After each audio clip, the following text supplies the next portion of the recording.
Good afternoon, guys. How are we all? I'd just like to say thank you very much for giving me the opportunity to speak to you guys this afternoon. Just before we get started, I know you guys are quite excited to hear about orangutans and wildlife and different animals and how you guys can work with animals as well.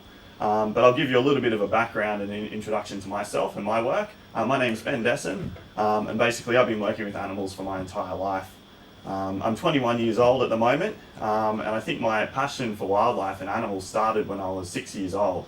And I got my first pet snake. My parents bought me a little snake, and after that I just, my fascination with animals just grew to the point where I'm at today, where I work with quite a few different animals, and I've been overseas working with animals such as orangutans that I'm going to talk to you about pretty soon. So at the moment I also work at the Australian Reptile Park, which is a zoo here in Sydney. And I'm also studying animal science at university, and I'm going to tell you guys how you can also work towards a career working with animals and what courses you need to do at school and also at university later on. So we'll get started. So just quickly, I'll give you a bit of a background about my work in Borneo.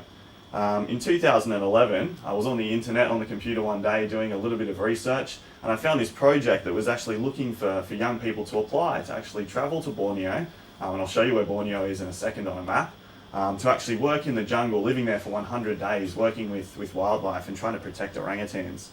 So I was really lucky to actually gain a position as one of 11 young people from 9 different countries to actually go to Borneo and work in this project. There was 11 of us that went over from all these different countries, and we had a range of skills. Some of us were mapping experts, we had actors, we had journalists, we had people that were experts on plants, and we also had people that work with wildlife, such as myself. And we were put into these groups to work on this project depending on our skills. And the project was called Deforestation, as you can see on the screen there. So you can look that up on the internet, because there's lots of good information on there for schools such as yourselves. So if you want to learn a bit more, you can find out more on that website. And basically what we did when we were in the jungles for 100 days is we worked with school students such as yourselves. So we used to do webinars like this. I used to be on the computer in the jungles in Borneo talking to kids at the other side of the world about what we were doing and about how they can get involved. So it's really great how technology such as this can really be used to collaborate with people around the world. Another exciting part of our project and our work in Borneo was that we had a film crew come along with us and follow our work in the jungles, and they actually made a movie called Rise of the Eco-Worriers. And basically that movie aims to educate people about the issues in Borneo and inspire people to get involved and do something to help wildlife and help orangutans as well. So you can keep an eye out for that movie, which will be out in cinemas in March next year. So we'll talk a little bit about Borneo and orangutans now. So for those of you that don't know where Borneo is, you can have a look at the screen up there. That's Borneo, the big island in the middle, and you can see Australia is just down the top here. So you can see up here, that's the tip of Australia, so it's not too far away from our country. We're only neighbours to Borneo, and basically Borneo is part of Southeast Asia, which have all these islands along here. And it's actually the 3rd largest island in the world, so it's very big. And Borneo is actually home to some of the oldest rainforests in the world. So some of the rainforests and the trees in Borneo are over 130 million years old. So that's very old, and that's even older than the Amazon rainforest, which some of you might know. And Borneo is very special because it's home to a huge variety of wildlife. There's so many different species of animals that are found in Borneo that are found nowhere else in the world. So it's a really amazing place, and it's a very special place that needs to be protected. But the sad thing is about Borneo, unfortunately, a lot of those animals that are so special are endangered and critically endangered and under threat. And I'm going to talk about why they're under threat now. So, the issues that are occurring in Borneo at the moment are basically deforestation. Deforestation is the primary issue over there. And basically it's occurring for 2 reasons. One is for timber, so they cut down the trees and they cut down the forest homes of orangutans and other animals to get the timber and the wood, which is worth a lot of money, and that timber is used to make tables and chairs and different things that we have here in the Western world.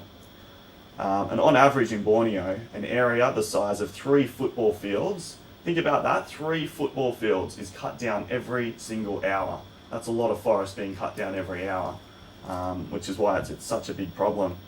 And what happens is when the forests are cut down, carbon dioxide, like what comes out of your car, is released into the atmosphere. And what that does is it contributes to climate change, and that's why the Earth is warming up, and there's lots of problems there as well. So it's not just an issue for the animals there in Borneo, it's an issue for everyone all around the world. So the other reason, other than for timber, that the forests are cut down is for palm oil. And basically what palm oil is it's a product that's used in many different household products that we have at home. So palm oil is used to make products such as biscuits, cookies, chocolate. You've also got things like shampoo, fuel, makeup. There's a number of different things that palm oil goes into. And if you go home and you have a look in your pantry and your cupboards at home, have a look on the products and look at the ingredients lists, you'll find palm oil in a lot of those products. So it's a very, very common product that we use here in Australia and other countries like America and also Europe. And in the past 20 years, more than 80% of Borneo's forests have been cut down to make palm oil plantations. So you can see this picture here. That's a palm oil plantation. And you can see it might look like a beautiful big forest, but what it is, it's all the one type of tree called the oil palm. And that's where these fruits come from. And that's what palm oil is made from. They crush them down and they get the oil out of it. So what they do is they cut down the forest, they take all the trees out, all the animals have no homes left, and then they plant it full of palm oil, such as this. And that's why it's such a big problem. So animals like orangutans and other wildlife have no food left. What also happens is they get trapped by the people that actually work in these palm oil plantations. And often they might trap a mother with a baby orangutan that's searching for food. Unfortunately, they might kill the mother orangutan, and then what they do is they might sell that baby orangutan to be used as a pet or something like that, which is not good because those orangutans belong back in the forest. So what you should do is when you get home today, have a look in your pantry and see which products might contain palm oil. Sometimes if a product says vegetable oil, that's also palm oil, because companies try to disguise it so that you don't know what products contain it. And what you can do is you can try to avoid purchasing those products at the supermarket. So you can tell mum and dad that we don't want to buy these products because they're taking away the orangutan's habitat. So there's a few maps for you as well, just to show you how much deforestation is occurring in Borneo today.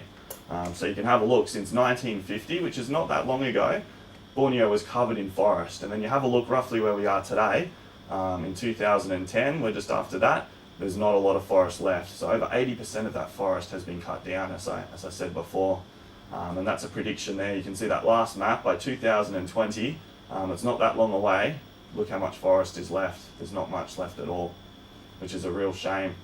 And the thing is, a lot of people don't even know this is occurring. Most people don't know what palm oil is, and they don't know that this is happening just north of our country, just in our neighbours there. So it's really important that you guys tell all of your friends and you do lots of research about these issues so that you can tell other people about palm oil and about the problems that orangutans are facing over there, because it's a really serious issue. By the way, if anybody has any questions, feel free to unmute your microphones. You're more than welcome to ask a question as we go. And we'll also have time for questions at the end too. Alright, so now the bit that I'm sure you guys want to hear about, orangutans. Now, when I was over in Borneo working on the projects over there, I met quite a few different orangutans, and this little one here was the first baby orangutan that we rescued as part of our project, and her name is Jojo. Now, Jojo's got a bit of a sad story. Basically, Jojo, her mother was killed by a palm oil plantation worker. They caught her mother, they killed her, and then they took baby Jojo, and what they did is they put her into a cage. So you can see this picture down here. That's where she was when we found her. She was kept in a little wooden crate. She couldn't even see outside. She had no food or water. They just fed her rice, which is not proper orangutan food. And she was kept in there for about 3 years. Jojo was about 3.5 years old when we found her. So what we did is we went in and we spoke to the local people and we told them that, Jojo belongs in the forest. She shouldn't be here in this wooden crate. And if she was to stay in that crate for much longer, she might not survive. And the local people were really good. They said, oh, we didn't realise that we were harming her. And they actually gave Jojo to us. And they said, we want you to take Jojo, we want you to rehabilitate her, teach her how to be an orangutan again, and then release her back into the forest where she belongs. So it was really good that the local people were working with us. So what we did is we took Jojo back to a special orangutan centre that we were working at in the part of Borneo where we were staying. And it was a very long drive. It took us about 4 or 5 hours to get back to the centre where we were taking Jojo. And when we got back to the centre, it was really dark. It was the middle of the night. And Jojo was very, very scared. She didn't want to go into the special enclosure that she had there because she didn't know that environment. It was a new place to her. It was quite unfamiliar. So what I had to do that night is I actually had to sleep in the cage with Jojo so that she settled into her new environment just to make her feel comfortable. And guys, that was probably one of the most incredible experiences of my life. I had to lie on the bottom of the cage with Jojo. She lay on my stomach, on my chest here, and she actually fell asleep there. And she was basically cuddling onto me the whole night because obviously she had no mother and she had no other orangutans to be with. So it's really sad, and this is just one story of many, many orangutans that are facing these kinds of problems in Borneo because of the issues that we've talked about, because of palm oil and because of deforestation. So Jojo was one of the lucky ones and was brought to the centre. That was about 2.5 years ago, so it was quite a while ago that we first started this project. And as of today, there are now about 12 orangutans at the centre that we started in Borneo. So Jojo's got lots of other friends there that have been rescued, and there's many other orangutans with her. And that's only 12, so it might seem like a fair few, but there's many more orangutans that need to be rescued, and there's many more that need our help. And also just a few little facts about orangutans that you might find interesting. Orangutans are one of our closest living relatives, so they're very closely related to people. And also, baby orangutans will actually stay with their mother for up to 7 years in the wild. So imagine that, that's a very long time. And the mother basically takes that baby orangutan around with her everywhere she goes. And she teaches that orangutan how to eat and how to survive in the forest. They teach them things like how to make a nest, what food to take if you've got a headache, what food to take if you get bitten by a mosquito. They actually teach the baby orangutans to rub a plant onto their skin, and that deters it. It's like putting Aerogard on at home. So they're very, very smart, and it's important that their mother teaches all the babies these important things about surviving in the forest. So this is forest school. So once Jojo was rescued and she was brought to the orangutan centre where we were working, the next stage that she had to go through was to learn how to be an orangutan again. So there's a few pictures here of the forest school that we began to set up for little Jojo.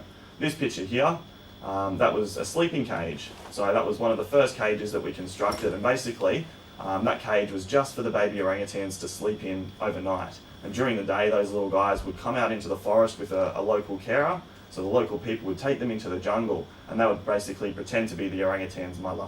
And they would show them how to climb a tree, they would show them what food to eat, how to get a termite mound to get the termites out of it.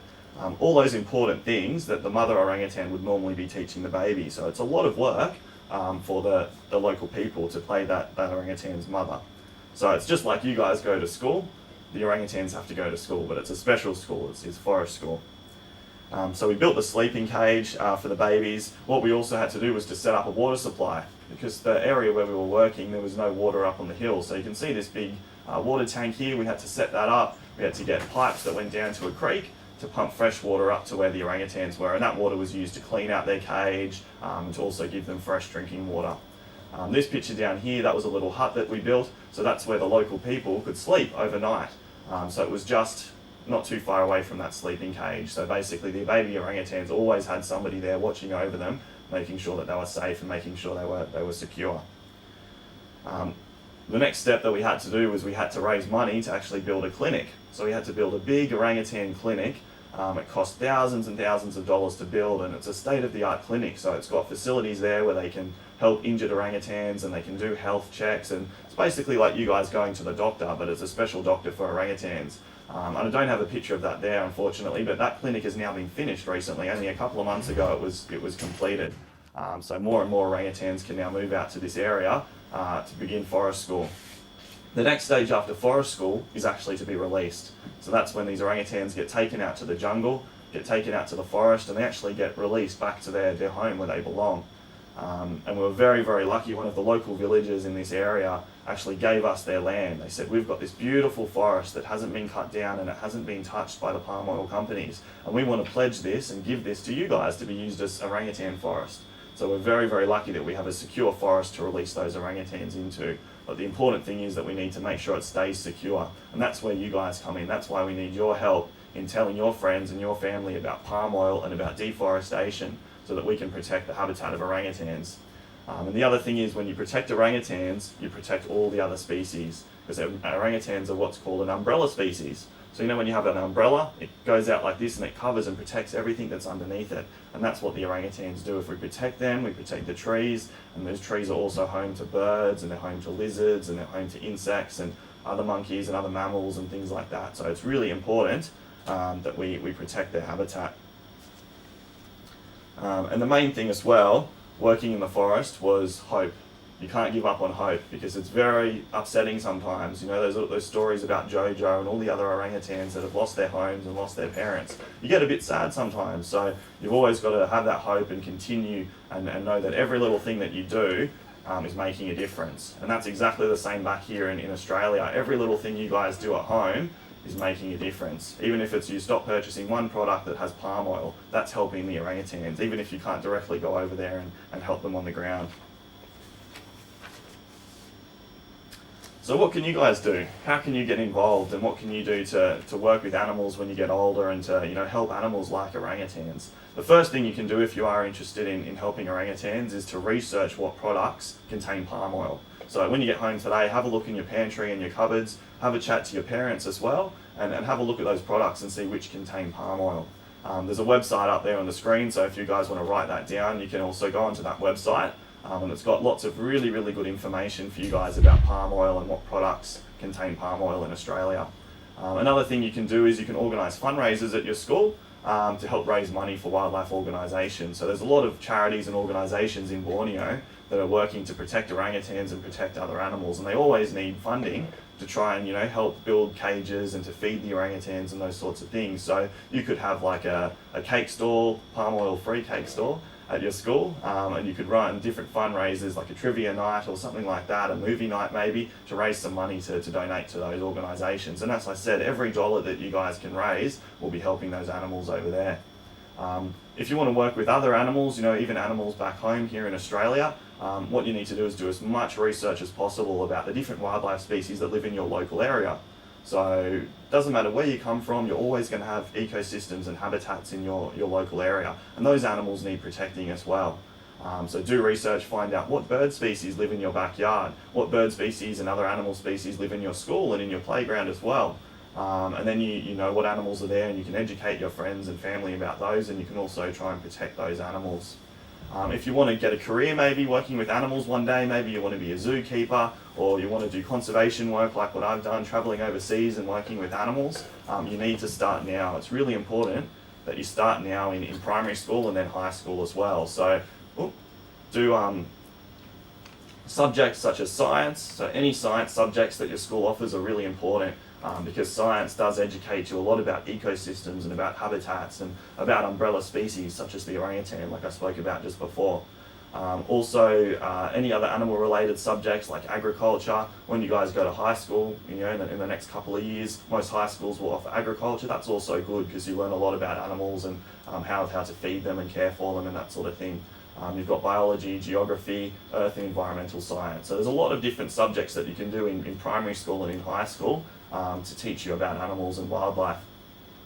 You could also start a wildlife or an animal club at your school. I remember when I was in primary school, we had a science club, and basically one lunchtime a week we would sit together, all the people that were interested in animals, and we would talk about different animals, and we'd organise fundraising events and those sorts of things. So that's another really good way that you can get involved.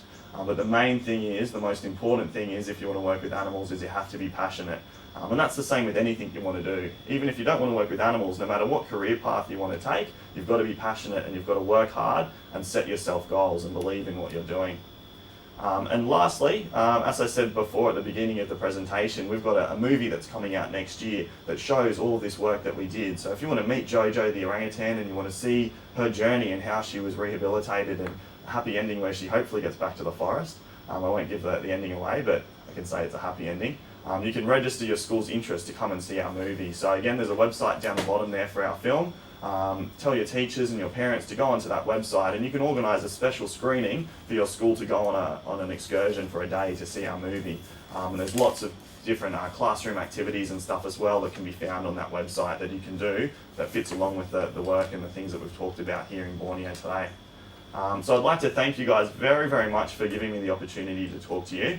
And now we're going to open it up for any questions that you've got. If you've got questions about Borneo, about palm oil, about orangutans, or if you've got any questions about any animals at all, please feel free to ask me.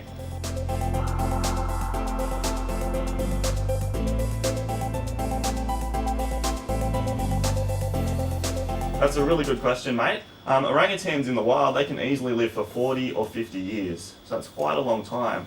And in that time, a female orangutan might have only 3 or 4 babies in her lifetime. So you can imagine if their habitat's getting cut down and the mother orangutans are getting killed, and they only have 3 or 4 babies, that's why they're so threatened, and there's not many of them left in the wild. Good question.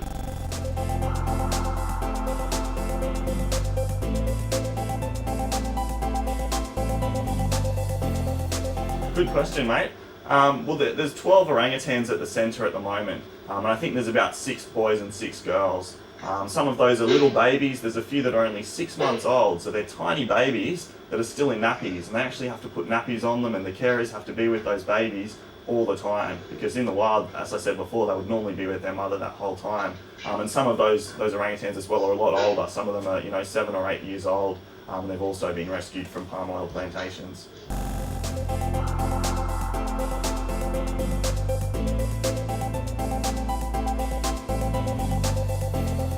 So orangutans actually age like human years. So you can have a dog at home and they age differently to humans, but yeah, orangutans age the same way that we do. So a 7-year-old baby orangutan is just like a 7-year-old baby human.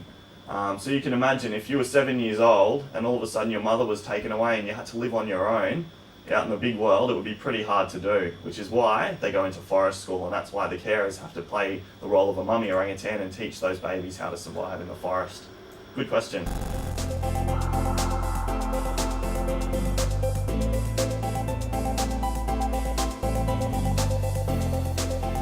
So an umbrella species, as I was saying before, is like a species that sort of is an ambassador for all the other species. So rather than trying to protect every single animal in that habitat, because sometimes there's thousands of animals in the one forest, you protect one species, and then when you protect that one species, you protect all the other species that live in that habitat. That's why they're like an umbrella. It's like when you hold an umbrella on top of your head, it keeps you warm and keeps everything protected underneath that umbrella. And that's why they're called an umbrella species. So that's a really good term to learn, because we have umbrella species as well here in Australia, in our own bush, in our own ecosystems. For example, a possum. You have possums around. I'm sure you guys have seen possums in your backyard at some point or in the bush. A possum is like an umbrella species as well. If you protect the possums in an ecosystem, you protect their food, you protect all of the other animals like the insects and the birds that live there as well. That's a really good question, guys, and it's a good term to learn about.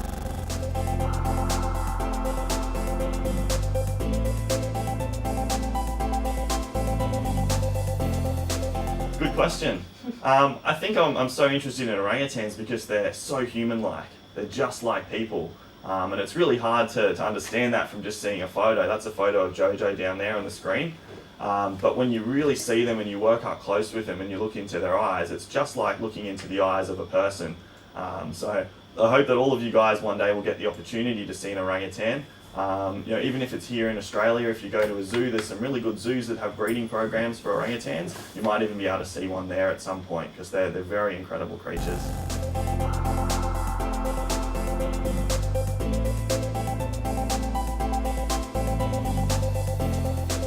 Absolutely. I'll definitely be going back to visit Jojo. I'm actually going back early next year, so maybe in March next year I'll be heading back to see how she's going. And I've actually been to Borneo 5 times now, so I've been back and forth quite a bit because it's a really incredible place to go. And hopefully you guys as well, when you're a bit older, you'll be able to go over there too and volunteer and work in some of these projects, because there's lots of opportunities when you get older to travel overseas. So good question.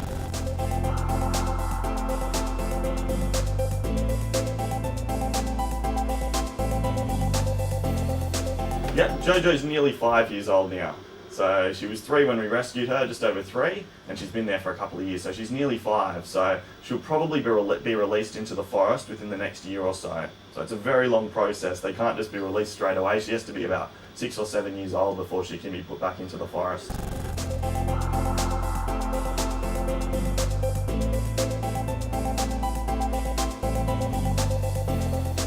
basically their DNA, so every animal and every creature in the world has DNA. Their DNA is very similar to ours. It's about 97% the same as human DNA, which is very, very close. So yeah, they're very similar to us in their DNA. And also when you look at them, so if you have a look at an orangutan, particularly a baby orangutan, it's just like a hairy baby human. They're funny, they've got their own personalities, it's really cute to watch them play. They like to wrestle, and sometimes they'll fight a little bit too hard, and then they'll have a little tantrum and a little fight, just like you would with your brothers and sisters at home. So they're very, very cute and they're very human-like.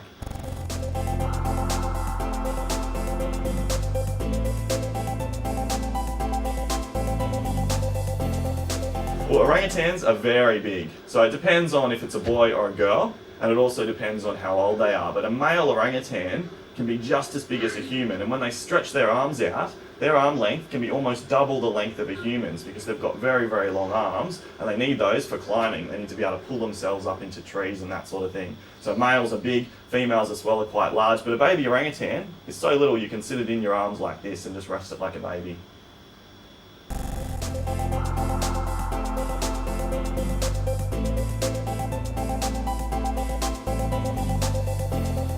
Yeah, definitely. They've got incredible memories. One of the people that I was working with over there, he's a scientist who's dedicated his whole life to working with orangutans. He has been in Indonesia for 32 years. When he first went to Indonesia 32 years ago, he saved an orangutan. And he rescued that orangutan and released it back into the forest. 32 years on, that orangutan still remembers him. He can come into the jungle where this orangutan lives now, and it will come down out of the trees. There'll be a group of people. It will look around until it sees the scientist, and it will come down to that man and actually give him a big hug. And that's 32 years on, so they're incredible. I would say they're almost as smart as humans, and sometimes smarter in many ways as well.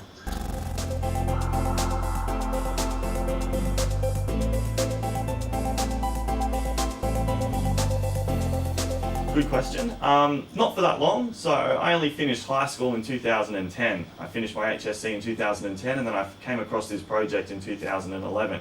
So only the last 3 years have I really been working with them in great depth and traveling to Borneo. So as I said to you guys as well, if you're passionate and you're interested in something, do your research and have a look on the computer, because you might just find a project like this that you can get involved with yourself. So there's lots of opportunities out there for you.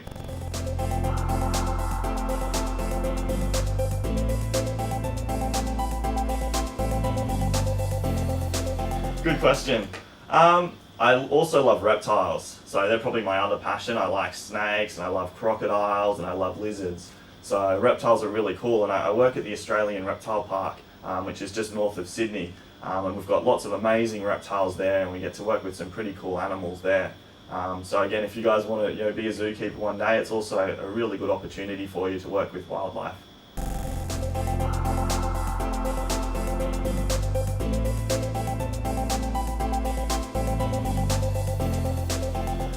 Well, the hard answer, or the honest answer to that is no. Most of the forest in Borneo at the moment is still not protected. So, as I said before, 3 football fields of rainforest is being cut down every single hour, and that's still happening now. So we've been sitting here for, half an hour or so. Think about how much forest has just been cut down whilst we're just sitting here. So some forest is protected. There is some national parks, and there is some areas that are set aside as forest reserves, but there's still too much forest that's being cut down, and that's why we need the help from people like us over here to stop purchasing these products that contain palm oil, and to educate our friends, and also writing to companies. So if you have a box of, say, cereal, and on the side it says palm oil, you can write an email, get your parents to help you write an email to that company and say, we don't want to purchase your product because it contains palm oil. And then the companies know that people don't like that, and hopefully they'll start looking at different alternatives and different oils that they can use that aren't as destructive.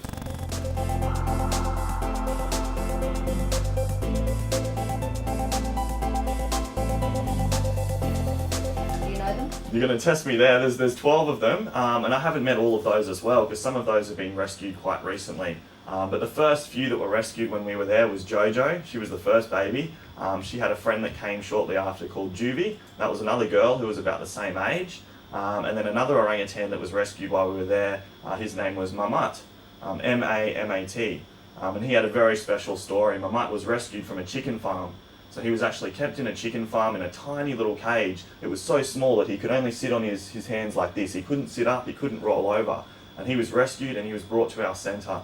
And when he came to our centre, he was so sick he couldn't even move at all. He couldn't even lift his head because he was so weak, because he'd been in that cage for 7 years. So over the next couple of months, he had physiotherapy, so they helped him to get his movement back in his hands. They gave him proper orangutan food. And now, at the end of our movie, as I said, there's a happy ending. You actually get to see Mamat back in the forest where he belongs. So it's a very happy ending, and he's going really well now, and quite soon, hopefully, he'll be released. So they're probably the 3 orangutans that are my favourites.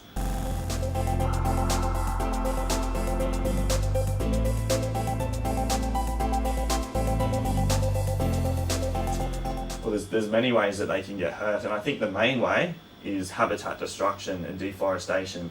Because when they have no habitat and they have no home, they have no food, and that's when they get sick, and that's when there's big problems. But there's other ways they can get hurt when the trees are getting cut down. If they're up in a tree, that's where they sleep. They make a nest overnight where they sleep, and if that tree was to be cut down when they were there, they can also get injured that way. So many different ways.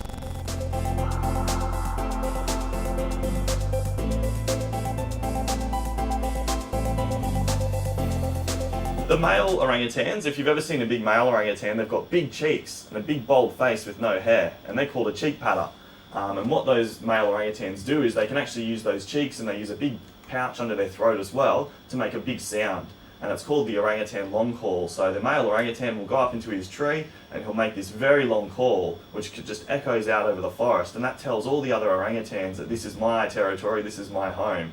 And also those big cheek pads shows that he's the boss. It shows that he's the most dominant male in that habitat. The other males that aren't the boss, they don't get those cheek patches. It's only the big dominant males in an area that develop those. That's a really good question, guys, and that's definitely an adaptation. It's for dominance and showing that you're the most dominant animal in an area.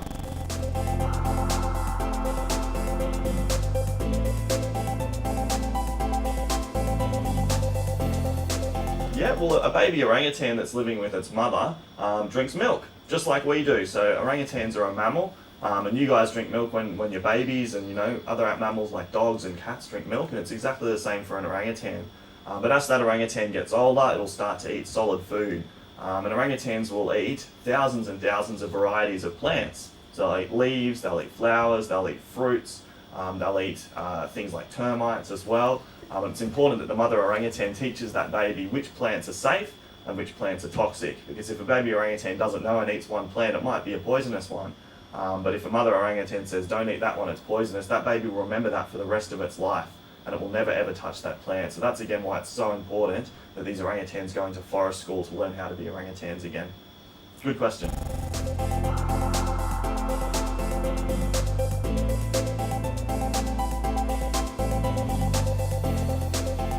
Well, basically I'm still studying, so I'm still at university at the moment.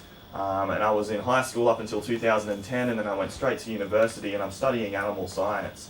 So when I finish studying my degree, hopefully I'll be able to continue working with animals. So I'll keep being a zookeeper at the reptile park, and I also work at a pet shop as well, educating people about different animals that they can keep as pets. So it's exactly the same for you guys. If you want to have a career working with animals, you've got to take lots of little steps, starting from right now in primary school.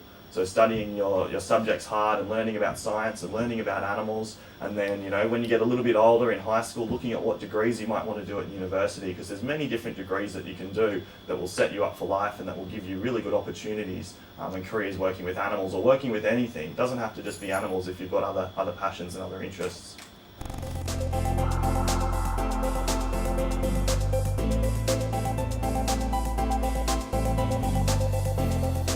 Very good question. That's a really good one.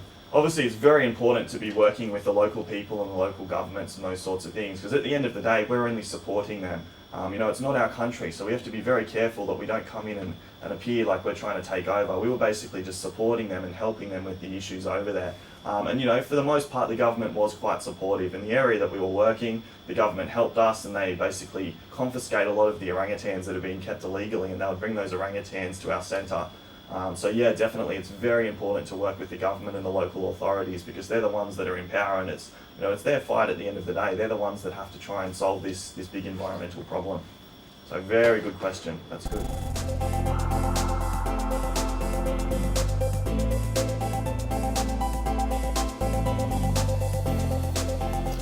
Good question. I do. So I do a lot of work here in Australia. So I live in Sydney, and I'm a member of my local wildlife rescue organisation called Sydney Wildlife. So any time of the day or the night, I can get a call to go and rescue a native animal. So I'll take venomous snakes out of people's homes, or I might rescue a baby bat that's been caught on power lines, or a bird that's fallen out of a nest. Any sort of animal. So I've been doing that for like the last 8 years, and I'll continue to do that probably for the rest of my life. So. That's another opportunity for you guys as well. I'm sure you would have a local wildlife rescue organisation. You might have to be a little bit older to join officially, but you could always talk to your parents and see if one of your parents could join and they could help you to do that sort of work.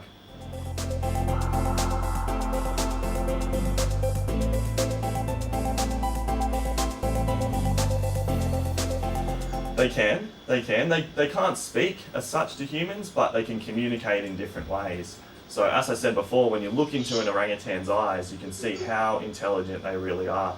And what they do is the first time you meet an orangutan, they've got a special way of greeting people. What they do is they'll grab you on the head and they'll pull you in nice and close. And they'll actually have a sniff of your hair, they'll look in your eyes, they'll have a look around, they might poke you in the mouth. And they're testing you. They're trying to say, is this person trustworthy? Is this a nice human? And if you pass the orangutan test, they'll trust you forever.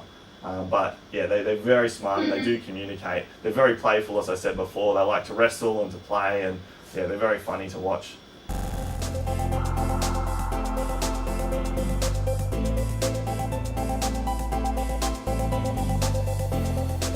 Yeah, well, they come from a number of different places. So there is some government funding over there for the centre.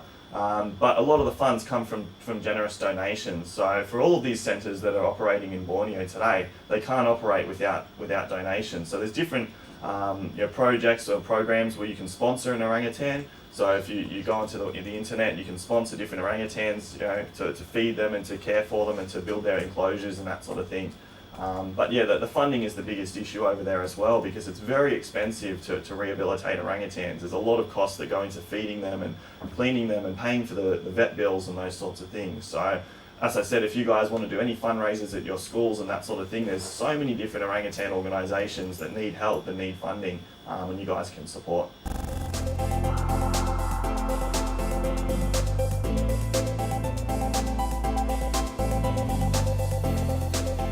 Jojo was found in a village called Tembak. So it's a little village in West Borneo, a very small village. There's not many people there. It's very remote. It's right out in the middle of the forest. And the amazing thing is the villagers that live in Tembak, in that village, they were the ones that donated their forest to be used as orangutan habitat. And that was just through talking to them and educating those local people about the importance of their wildlife and protecting their wildlife. They said, hey, we want to protect these animals forever, and we want to donate our forest to you. And if you come along and see our movie, Rise of the Eco-Warriors, you'll get to see that village and you'll get to meet the local people in the movie, and you'll see how we built that centre for them.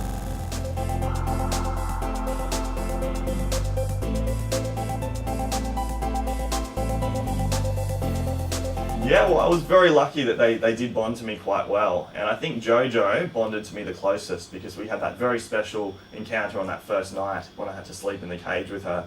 And every time I go back to Borneo and I go to the centre, there's all the cages there where the orangutans sleep at night, and Jojo will run over to the cage and she'll start shaking the bars trying to get out, and I'll go into that cage and the first thing she does is she gives me a big hug and a big cuddle, because as I said before, they've got amazing memories. So yeah, I get along quite well with them, which is really cool.